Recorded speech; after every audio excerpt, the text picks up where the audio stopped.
اپنی نیتوں کو آج سے دوبارہ سے تجدید کر لو کہ میرے مالک ان صلاتی و نسکی و محیائی مماتی للہ رب العالمین، میرا جینا، میرا مرنا، میری قربانی، میری نمازیں، میرا سب کچھ اللہ کے واسطے میرے مالک.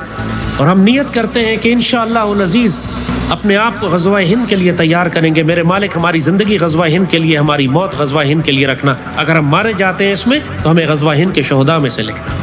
نیت کر لو نا یار، نیت کرتے کیا جاتا ہے تم؟ اللہ تعالیٰ یہ احسان کر چکا ہے تمہارے اوپر کہ تم کو منتخب کیا گیا ہے اس ڈیوٹی کے لیے.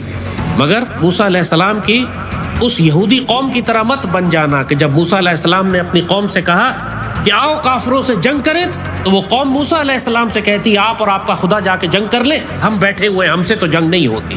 یہ جواب نبیوں کو ان کی قوموں نے دیا ہے. پہلے موسیٰ علیہ السلام کی قوم بنی اسرائیل نے یہی جواب دیا تھا موسیٰ علیہ السلام کو.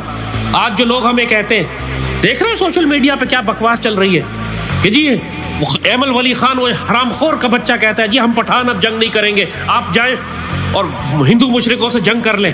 کون کون بلوچستان لبریشن آرمی کے کمینے کہتے ہیں، ان کے جو بڑے بڑے لارڈ بنے ہوئے پاکستان کے اندر نواب اور بی ایل اے کے، کہ جی یہ جنگ تو پنجابیوں اور ہندوؤں کی جنگ ہے، پنجابیوں اور انڈیا کی جنگ ہے، ہم بلوچوں کا اور ہم پشتونوں کا کیا کام اس جنگ سے.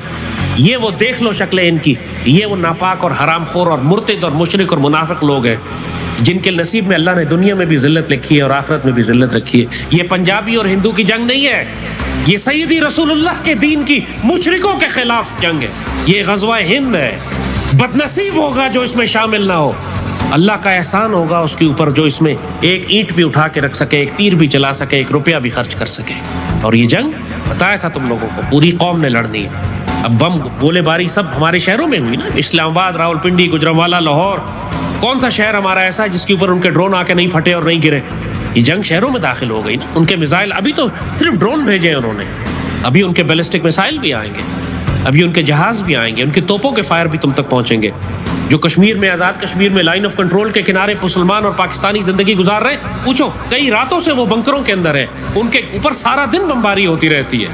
ابھی جنگ لائن آف کنٹرول تک پہنچی ہے، سرحدی علاقوں تک پہنچی ہے.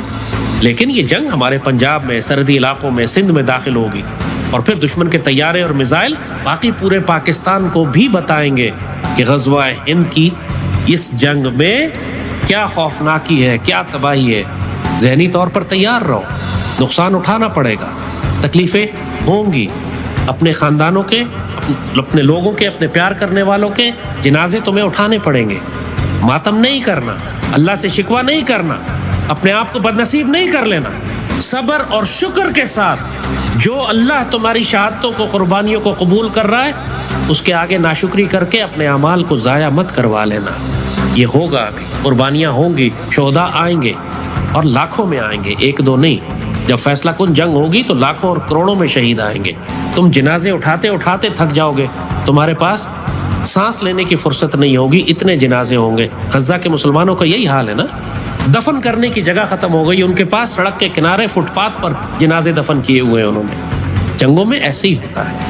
یوکرین میں بھی ایسے ہی ہوا، غزہ میں بھی ایسے ہی ہو رہا ہے، یمن میں بھی ایسے ہی ہو رہا ہے، اور پاکستان میں بھی ایسے ہی ہوگا.